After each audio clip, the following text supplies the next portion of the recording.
どうも、建築士の小田です。今回ご紹介する物件はこちらの30坪の木造平屋建て住宅になります。外観はですね、あえて高さを抑えた落ち着いた雰囲気になっています。軒の水平ラインがとっても綺麗ですね。概要はこんな感じです。居住者が特殊で、依頼者のご両親と弟さんが3人で先に住み始めて、将来的には依頼者と子供さん2人も一緒に住む可能性があるというような条件でした。間取り図はこんな感じです。じっくり見たい方は一時停止で見てください。周辺環境がですね、とっても素敵で、建物北西ですね。パースだと左側、間取り図だと上ですねに大きな川と、桜並木があるので、それを生かすプランニングを心がけました。それでは建物を見ていきましょう。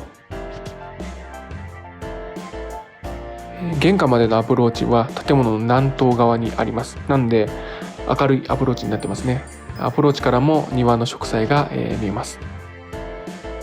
こちらが玄関になります。正面は収納兼ニッチを作りました。インテリアのテイストは、柔らかくて落ち着いていてナチュラルな感じを、依頼主から、所望されていたので、木と白い、漆喰のシンプルな素材でまとめています。玄関横ののれんの奥は土間収納になっています。玄関ホールに隣接して洗面台を設けました。玄関の左側ですね。洗面台に向かって左側がトイレで、右側が脱衣室と浴室になっています。玄関ホールから右手に進むとリビングがあります。南側からの採光と北側の桜並木の眺望を同時に撮ることができるというのが、特徴ですね。リビング側は障子と R の勾配天井で柔らかい雰囲気にしました。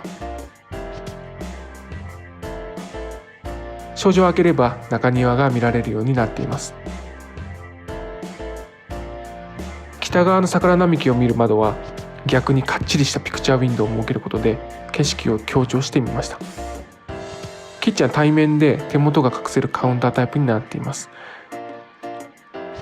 キッチンの廊下を挟んで隣にはパントリーを計画しました。こちらは玄関横の土間収納につながっています。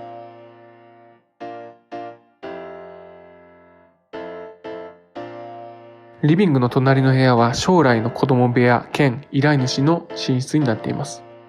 こちらはですね、将来的には、個室になるんですけれども、当面依頼者と子供さんは引っ越さないそうなので、リビングと一体的に利用できるように、リビングから行き来できるようにいたしました。リビングの奥は寝室が3部屋と2つ目のトイレが並んでいます。廊下から中庭が見られるよう窓を設けました。一番奥の個室にも南側の庭が望める窓を設けています。以上が建物の内観になります。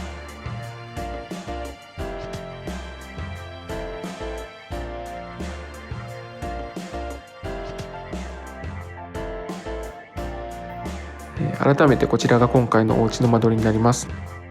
プラン上特徴的なのは L 型の建物形状ですね。